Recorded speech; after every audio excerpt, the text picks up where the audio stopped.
like video game music, but I don't listen to it. Like, I'm not riding my car and I'm like, oh, you could listen to the soundtrack to blah, blah, blah. But with this game, I do listen to the soundtrack.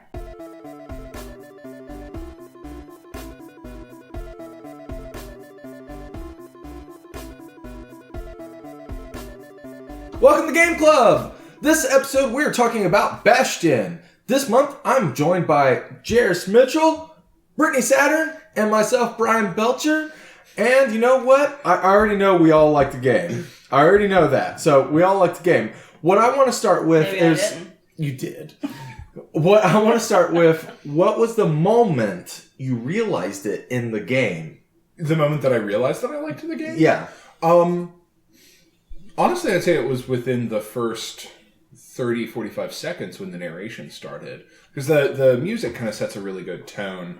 And the art style sort of coalesces with that to make a really kind of interesting thing. But then when the narration starts, you're like, oh, this is a thing that is not quite what I expected. Something unique. Right. It was like all expectations, good expectations, but expectations met. I went into it not having any expectations. Okay. When you said that we were going to play it, I was like, okay. I'd never heard of that. And yeah, so I just kind of dived in head first. And by the way, I guess I have to say too that after playing maybe the first level, I knew I liked it. Like you said, the narration, the music, and I love the way it was the isometric view, and I love the way stuff popped up as you. You know video game words that I don't. Ooh, oh no, you do know them. I believe in you. So I'm a little less immediate. So as soon as I bought it for the Xbox Live Arcade thing, that it happened the first way it came out, and I played it for a couple hours and I was like, that's neat. I went to play something else. Right. I didn't play it again for a year. Right. And then I played it and I got to the moment where the Zolf girl is singing, and I was like, oh, there's more to this than just a neat gimmick of the narration. And I was like, there's a lot of cool things happening here, but it just wasn't drawing me in until I heard that whole stage where you're just hearing the humming of the song and getting more intense as you get closer to her. And I was like, oh, this is good. Oh, excuse me for my rash judgments. So that was the moment for me, and then I was hooked. I played it, I beat it that sitting, and I've beaten it I think 11 times since. Wow. Mostly for game club purposes, right? But a couple of times, just I played the PC version, and it has a portal turret as a weapon, and it's hilarious. So, I played it originally on PC because I hadn't purchased a console at that point. So that was my first experience, and it was one of the first times that the control scheme very similar, but it was the first time that I could sort of start to see the appeal of being a console gamer. Okay. The controls feel a little clunkier in mouse and keyboard. Not really clunky, just a little. You can tell that it's been adapted, not designed for that. Exactly. Yeah. Which is weird because their sequel, Transistor, is the other way. It works so much better on PC than it does on console. Right. But it's also just a style of gameplay. That's a whole nother conversation, though. Right. But Bastion, it seems so simple at first, and that's what as far as gameplay goes, it's gameplay stacks. It's simple. It's simple ideas on top of simple ideas that develop into a very detailed gameplay mechanic. Well, and it does a really good job of pacing the rate at which you acquire new gameplay mechanics. Yeah. Because the weapons, each weapon plays differently and functions differently, and you use them differently. And it doesn't just throw them all on you at one point, and it doesn't space them out so far that you don't care or know. It does a really good job of giving it to you kind of typically at about the midpoint of a level, so you have the rest of that level to play with it and decide if you like it or not. It doesn't just, well, this is the level and these are the shitty weapons that you have to use, and And something else that I liked about it is that the tutorial was very much a part of, for each weapon, was very much a part of the game. It wasn't like... It was hard to pick out what was tutorial and what was actually like exactly part of the game, which is really great. I think that's great tutorial design. Yeah. That's exactly what tutorial design should be. And I was really happy about it. I was really happy that there was more training added to it, but it wasn't necessary. It was all optional. They had all those training stages, which gave you cool stuff. I didn't really like those stages though. I played a couple of them, but I didn't really like them. Well, see, my so I was glad that you didn't have to play them. Right. My 4th or 5th playthrough is when I got like knee deep in that, and they're a lot of fun if you play them singular. Like you've already beaten the game, whatever. You're not like, but if you're like, oh man, I'm going to do this weapons whole dungeon, that can take a couple of hours, depending on how good you are with that weapon. It's a good opportunity for additional content that you don't have to play. You're not missing any story, you're not missing any weapons or mechanics, you're just getting better stuff. And it was one of the few times that I thought achievements and gameplay worked together, because it was one of the few games that I got all the achievements for, and I got them all not because I wanted to get all the achievements, but because I wanted to get like everything done. I wanted to consume every part of this game. Yeah. So, and I think that statement more than any other statement speaks very highly of the game as a whole, because it's not every day that you say, "Oh, I wanted to explore every crevice. I wanted to look for the butthole, but I couldn't find the butthole." Yeah. I always look for the butthole. I always look for the butthole. And, it's like Fallout 4, Brian and I are both playing right now. I've beaten it, he hasn't, and before we started, we're talking about, how you want to explore all of it. And it's really impressive when a game, both with the narrative and with the gameplay and with the world, draws you in enough to make you want to explore every area, every single thing. You're making it really hard for me not to just forget Bastion and talk about Fallout 4 right now. I'm disappointed with the music. Yeah, me too. Yeah. Anyways. Speaking of music, the music for Bastion. Holy shit. That pretty much made the game for me. Dreamcore's the coolest person in the world, basically. I still listen to that soundtrack just to get shit done. Yeah. That's the best get shit done I music. like video game music, but I don't listen to it. Like, I'm not riding my car and I'm like, oh, I wish you could listen to the soundtrack to blah, blah, blah. But with this game, I do listen to the soundtrack. Like, when I'm not, That's right. You had it on your phone. You would listen to it on your way to work. Yeah. I remember that. Yeah. So I think you made a really interesting point when you said you don't like video game music. You made the point that there is a delineation, and that this bridged the divide. I think why that is because Darren Korb did not write good video game music. He wrote good music. Exactly, but here's the thing. It functions well as video game music, but probably only in the constraints of Bastion's gameplay style. Yeah, it fit thematically, it tone. Like, if you pop that into, Super Mario, it's not going to work. No. Which is weird. I'm sorry, I just started thinking about that option. Well, his stuff is more instrumental. It's not quite as beat. And since Mario, as a platformer, is so rhythm-based... That being said, there was a couple points where the rhythm is what drove the tension in the game and in the story. For example, that one part where you're going up this this thing that has plants popping out of it. It's a very narrow area. Do you know what I'm talking about? I forgot the name of it, but you're going up it super slowly, and the music is just pumping, and it has a really great mandolin sound to it, and it just feels. It makes your heart pump, and it was fantastic. I found myself moving faster through a level when the music started up. Exactly.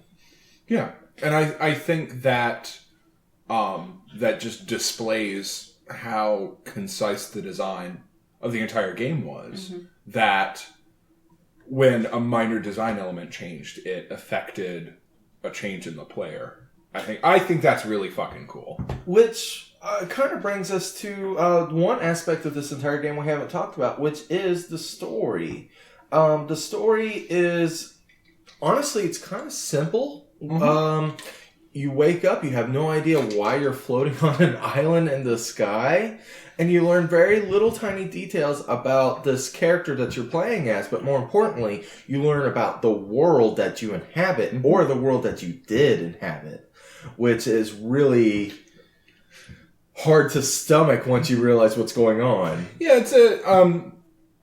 when I was first playing through it, I assumed it was a parable about Alzheimer's or late-stage dementia or something. It felt like more indie bullshit about a subject that, like, oh, this hasn't been covered in games, so let's do it. Let's talk about Alzheimer's. Yeah, but I really don't need to video games. I really don't need to talk about Alzheimer's in video games. Yeah. But instead it's about technology and xenophobia, which is a much better kind of direction for video games. And it's something that's more understandable, more relatable to a mass majority of people. Now, Alzheimer's affects a lot of people, don't get me wrong. Right. But it doesn't... I just don't want to talk about it. Who does? No. It's the scariest thing in the world. But yeah. But for the mass majority of people, they don't directly interact with that on a daily basis. Whereas at least here in America, we deal with xenophobia quite a bit. Absolutely. So, and when did it come out? It came out in 2000. It's like 3 or 4 years ago. So I'm not exactly sure. I don't have my phone on me. But like 3 or 4 years ago would put it around 2010, 2011. It was in the heart of the last generation. It was right in the middle of it. So, and the 360 came out 2008. So I'm going to say about 2011, 2012. So yeah, that sounds about right. Okay, I'm getting hand signals from Hutch. It's 2011. 2011. Confirming our facts. Yeah. So let's talk about the end. There was a choice that you had to make. Okay, yeah. Well, why don't you tell us which choice did you make, and out of the what 2 choices? Okay, so the choices were to leave completely and try to start again somewhere else, or to go back in time. And wasn't it go back in time and try to remake? It was to go back in time and stop the Bastion from ever occurring. Stop the calamity. The calamity, yeah. The first time I went back in time, I think. Yeah? And tried to rebuild again. Yeah. I didn't. Okay, it looked like me and Jairus went the same route. Just blow shit up and walk away. I was like, I felt like this happened once already. It's going to happen again. Let's just build anew with the lesson learned. Brittany, the problem is that your tiny lady brain can't handle time traveler paradoxes. I'm listening. Keep going. So you got like the grandfather paradox where you travel back in time and fuck your mom. But you couldn't do that. I actually could, because Well, I mean, with equipment, additional equipment. Your cats are lurking and it's making you really nervous. But, so, side note, I don't think Brittany has a tiny lady brain. She actually has a very large lady brain. Everyone tweet Jairus and tell me he's a monster. Hashtag lady brain. Oh, God. No, but Brian's right. If it happened once, it's going to happen again. And my thinking was, okay, well, if it happens again, then when I come to that choice, then I'll just leave. What if you're dead at that point? Well, then I'm dead. There's nothing to do about it, Well, see, Brittany... Let me tell you, Jairus, if it's and buts were candy and nuts, we'd all have a Merry Christmas.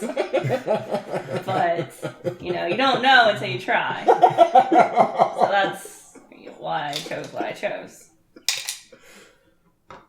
Well, that's been... Okay, well, I think we've gotten through the most of it, but I think we kind of like skimped over the meat and potatoes of the story. For me, the ending was not... Everyone talks about the ending, but it wasn't the most impactful moment of the game. Out of a game filled with impactful moments, to me, the real decision came before the ending of the game. That was to either save Zulf or not. Whether to leave him to die after he had betrayed you, or to not make the same mistakes again, put him on your shoulder and save him, with the expense of like possibly not winning. Like, he didn't know what the first time. Getting pretty fucked up. Yeah, like, so to me, that was the deepest moment and the most character-driven moment of the game, from both characters that were given to you in the game and the character that you get to represent. Mm-hmm. And that was my absolute, that was the moment I was like, okay, this game, not only do I just like this game, this game means something. It has more to offer. It makes you. It's one of the few games where choices matter. Yeah, and where unlike let's say Mass Effect, where you get a choice of colors, and all your choices leading up to it don't matter. Like, if you don't save Zulf, he's not there at the end. If you leave it there, and it's just 3 people left. So before I make my statement, I'm going to jump back to the Mass Effect thing. Okay. Because I feel like there is, like, a choice. But everybody knew that Shepard was going to die because it's all a Jesus thing. Yeah, exactly. It's all that. Like, you can't do this shit and not sacrifice yourself in the end of it. Whatever. Mm-hmm. You just... It's thematic. It's a series of choices. You shut up. Okay, not you. The internet as an entity needs to shut up. Jogo is going to love what you just said, and so is Chabraki. I can't wait to hear their things. But then again, it was also like 8 years ago, so everyone's over it. They already rewrote that shit because they're fucking Bethesda. Not Bethesda. Who was it? BioWare. Chumps. Okay. Never cave. Well, no, I picked him up and I took him out. Bastion was I picked him up and I took him out the first time, but the second time I just wanted to see what would happen. So I did all the choices that I didn't do the first time. So I didn't save him, and I went back in time the second time. What did you do, Brittany? I saved him. We are all accepting, non-racist, friendly people who forgive. I'm a little racist. Are you? Yeah. Okay. It's in my... I'm putting out the forgiveness hand. It's in my... That's the worst handshake I've ever seen. And this, final description is the worst. Oh, God damn it. I hate you guys. All right, so let's go back to what I usually ask. Jairus, did you like this game? Yeah. All right. Brittany, did you like this game? I do. I would play again. You would play it again. All right. Play it again. But not for at least 3 years. But not for at least 3 years, yes. I like this game, and I feel like it was a game of moments. And everything in between the moments was fun, but the moments are what made the lasting impression of the game be so important to this day. Yeah. Go play it, and go download the soundtrack to Transistor and the poster, because that's all you really need to do. I disagree. I enjoyed Transistor, and I think Brittany's dumb for not liking it. I didn't want to get That's the entire reason that I lashed out at her. Game Club next month, Transistor. No. Actually, next month we're going to be playing Papers, Please. Papers, Please. Papers, Please. Please, Papers, Please. Because it is a delightful border checkpoint simulator from Cold War era fictional Russia place. Fictional Russia place. It is. It's like something. But I bet we could trick people into thinking that it's a real place in Russia because no one knows anything about Russia. No one knows anything about anything. We're such a big country. Next episode, we just act like it's a real place. Did you guys see that Putin calendar? It's 12 months of Vladimir Putin. Oh my God. And he's working out and he's fishing. I want to get that for one of my coworkers and hope that they don't know that he's the terrifying leader of Russia. I'll have to look it up later. It's amazing. All right. Bye, guys. Bye. Bye. Just keep staring. Oh. I already messed up.